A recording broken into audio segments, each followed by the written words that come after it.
नमस्कार मित्रांनो, स्वागत आहे तुमचं शेतकरी मित्र यूट्यूब चॅनलमध्ये। मित्रांनो, आज विम्याबद्दलचं सविस्तर अपडेट आजच्या व्हिडिओमध्ये बघणार आहोत। यामध्ये काही जिल्ह्यात आणि काही गावात कशा प्रकारे विम्याचं वाटप होणार आहे याची सविस्तर माहिती आजच्या व्हिडिओमध्ये आपण बघणार आहोत। तर व्हिडिओ तुम्ही शेवटपर्यंत बघा, तुमच्या लक्षात येईल। तर चला माहितीला सुरुवात करूया।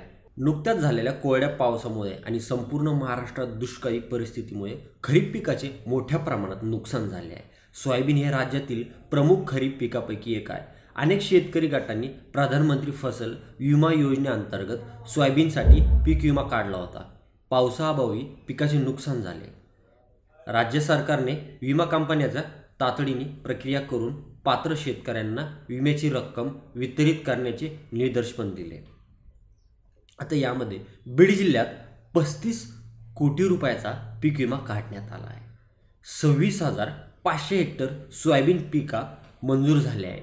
विमाधारक शेतकऱ्यांना आगाऊ विम्याची रक्कम महिनाभरात अदा करण्याच्या सूचना पण जिल्हाधिकाऱ्यांनी विमा कंपन्यांना दिल्या आहेत। तसेच उस्मानाबाद जिल्ह्यात परभणी, जाम, उंठा, पडेगाव, टाकळी, पिंगळी, परभणी, ग्रामीण, हदगाव, कासमपुरी, सावंगी या ग्रामीण व शहरी भागासह जिल्ह्याभरातील 36 विभागामध्ये सोयाबीन पिकांसाठी आगाऊ पीक विमा मंजूर करण्यात आला आहे। ज्या शेतकऱ्यांनी पीक विम्याचा हप्ता भरला आहे त्यांना आगाऊ विम्याची रक्कम महिनाभरात अदा करण्याचा आदेश जिल्हाधिकाऱ्यांनी पण विमा कंपनीला दिला आहे।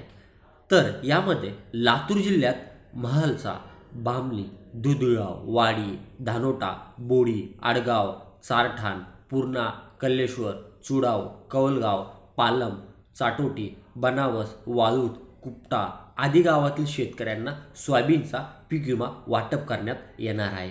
देवळगाव, इटखेडा, चिखलठाणा, नाटेगाव, मानवत, कोहळी, तापुरी, खुर्द, ताबोडगाव, गंगाखेड, महतपुरी, माकणी, तानसगावकर, पिंपळदरी, सोनपेठ, आवळगाव, शेलगाव, वडगाव व इतर अनेक गावे कृषी मंत्री धनंजय मुंडे यांच्या आदेशानुसार पीक विम्याची रक्कम शेतकऱ्यांच्या खात्यावर लवकरात लवकर जमा करण्यात येईल।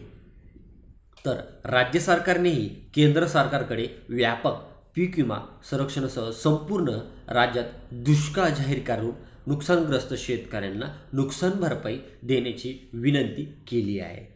तर मित्रांनो, हे होतं अपडेट कसं वाटलं कमेंट करून नक्की कळवा। धन्यवाद।